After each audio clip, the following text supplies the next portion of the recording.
बंद कर दो, हमारी तो मांग है बंद कर दो, बाबा साहब की मांग है बंद कर दो। बाबा साहब ने कहा था 10 साल के लिए दिया है, 10 साल के बाद बंद कर दो, बंद कर दो और हमको हमारा सेपरेट इलेक्ट्रेट दो।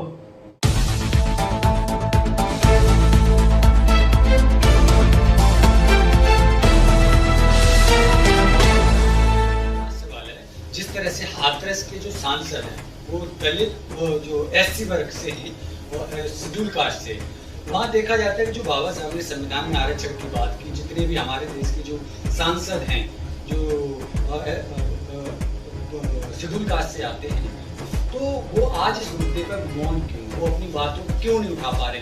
क्या आज जिस तरह से उनके अंदर वो दलित एससी कैटेगरी के लिए, इस लड़की के लिए आज आवाज क्यों नहीं उठा रहे सांसद? पहले बात मैं आपको क्लियर कर देता हूं, वो एससी के सांसद नहीं, वो रिजर्व होगी सीट एससी के लिए, वो सांसद उस पार्टी के हैं जिस पार्टी से वो चुनकर आए, इसलिए वो एससी की आवाज नहीं उठाते, उस पार्टी की आवाज उठाते हैं। और यही है वो गांधी का पूना पैक्ट। ये बाबा साहब के एससी के रिजर्वेशन से नहीं आए हैं, ये गांधी ने जो हमारे अधिकार छीन लिए ना, ये उसका नतीजा है और उसकी ये देन है जो इस तरह के एजेंट्स उसके ऊपर चले गए हैं। बाबा साहब इनको सांसद नहीं कहते, बाबा साहब इनको एजेंट कहते हैं कि ऐसे लोगों को वहां पर बिठाया दिया गया है जो आज एससी के ऊपर अत्याचार भी हो ना तो उसके ऊपर आवाज तक नहीं उठाते। ये सिर्फ पार्टी के इशारों के ऊपर काम करते हैं। मोदी ने वहां से आंखें ऊंची कर दी तो यहां पर ये चुप हो जाते हैं। ये ऐसे लोग अंदर बैठे हुए हैं।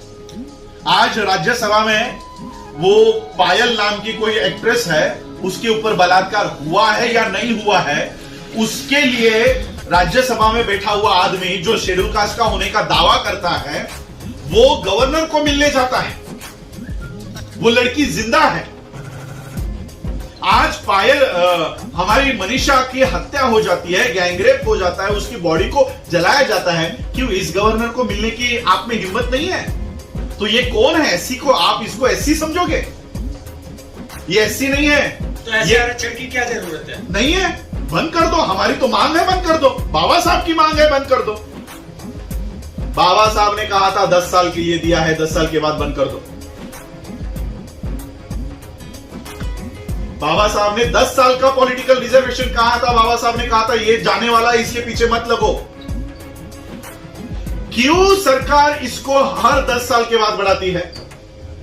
एक तरफ हमारा एजुकेशनल रिजर्वेशन बंद करवा रहे हो, एक तरफ हमारा सर्विस वाला रिजर्वेशन बंद करवा रहे हो, लेकिन पॉलिटिकल रिजर्वेशन बढ़ाते जा रहे हो। क्यों?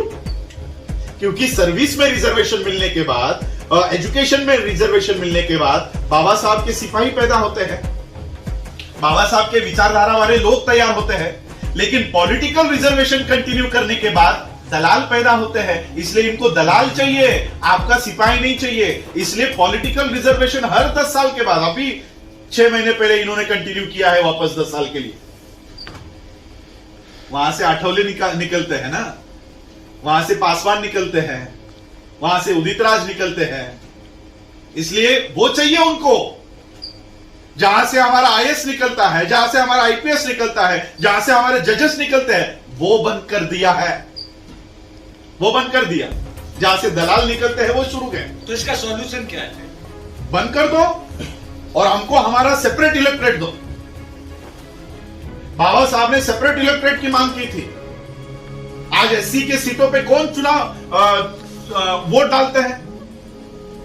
और जो हिंदू फेवर का हो, ब्राह्मण फेवर का हो, उसी को एससी का घरा चुनकर आ सकता है, लेकिन एक कर्तव्यगार व्यक्ति एससी के सीट से चुनकर नहीं आ सकता।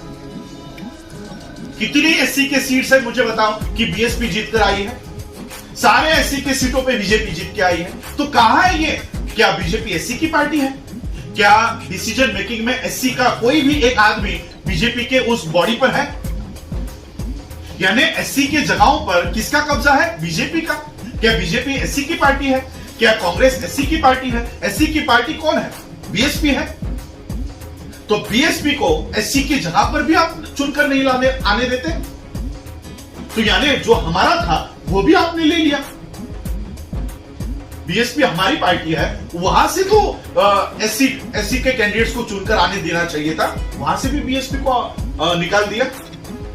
तो कहां रहा? रिजर्वेशन, हमारा ये रिजर्वेशन नहीं है, रिप्रेजेंटेशन है। मुझे बताओ उस संसद में एससी का प्रतिनिधित्व कौन कर रहा है, मुझे बताओ। रिजर्वेशन छोड़ दो कि 30 सीटें आपके लिए रिजर्व है, रिजर्वेशन छोड़ दो, रिप्रेजेंटेशन की बात करो। कितने लोग एससी के ऊपर अन्याय हुआ, किसने इस्तीफा दिया? प्रतिनिधि कौन है हमारा प्रतिनिधि? अगर हमको प्रतिनिधि रास्तों के ऊपर ही चुनना है, देखो मैं आज आप लोगों के माध्यम से इस देश के प्रधानमंत्री को चेतावनी देना चाहता हूं। मैं अपने शब्दों को पूरी तरह से होश हवास में इस्तेमाल कर रहा हूं। मैं इस देश के प्रधानमंत्री को चेतावनी देना चाहता हूं, आप संसद में बहुमत में होंगे, आप राज्यसभा में बहुमत में होंगे, लेकिन देश में हम बहुमत में हैं। देश में हमारी संख्या ज्यादा है। अगर इस देश के संविधान को उसके साथ खिलवाड़ करने की कोशिश की, एक भी एमएलए और एक भी एमपी को रास्तों के ऊपर घूमने नहीं देंगे। एक भी एमपी और एमएलए को घूमने नहीं देंगे। और जो एससी का है सबसे पहले तो उसको पीटेंगे, ओपन वाले को बाद में पीटेंगे, ओपन वाले को बाद में पीटेंगे, एससी वाले को पहले पीटेंगे। ये वो दलाल है जो हमारी बात करने के लिए अंदर भेजा है, वो चुप बैठा है, इसको पहले पीटेंगे।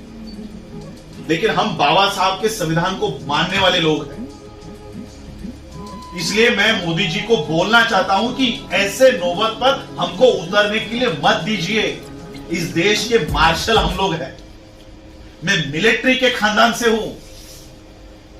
इस देश की सुरक्षा करने के लिए हमारे लोगों ने अपनी जान दे दी है। सोचो संविधान की सुरक्षा के लिए क्या कर सकते हैं। और इसलिए मैं आज आप लोगों के माध्यम से इनको बताना चाहता हूं। आप अगर ये सोच रहे होंगे कि आज हम लोग मेजोरिटी में हैं, कुछ भी कर लेंगे, राज्यसभा में कोई भी बिल पास कर लेंगे, रास्तों के ऊपर उतरने नहीं देंगे, संसद के बाहर आने नहीं देंगे, बैठो 365 डेज अंदर ही, बिना पानी के और बिना अन्न के अंदर। अगर संसद के अंदर इस तरह से खिलवाड़ होता है, संसद के बाहर गिरने नहीं देंगे। घरों के अंदर होंगे तो घरों के बाहर आने नहीं देंगे, घर के बाहर होंगे घर के अंदर जाने नहीं देंगे।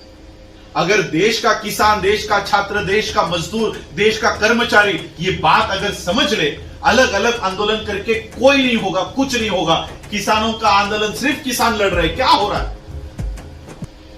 क्यों इस देश का कर्मचारी किसानों के आंदोलन में नहीं जा रहा? क्यों देश का छात्र किसानों के आंदोलन में नहीं जा रहा? क्यों देश का किसान छात्रों के साथ खड़ा नहीं हो रहा? जब तक एक दूसरे के साथ खड़े नहीं होंगे, इस तरह का मोदी पैदा होता रहेगा। ये हमारे इनएफिशिएंसी का रिजल्ट है नरेंद्र मोदी। हम लोगों ने विश्वास रख के आंख बंद करके सोचा कि ये लोग कुछ अच्छा करेंगे, इसलिए इनको इनके हाथ में सत्ता दे दी। इस गलतफहमी का नतीजा ये लोग हैं। और इसलिए हम लोगों को एक होकर, किसान, छात्र, कर्मचारी, ये अलग अलग नहीं, अब देश के लोग, we the people of India, हम भारत के लोग, इस बैनर के नीचे हमको एक होना होगा।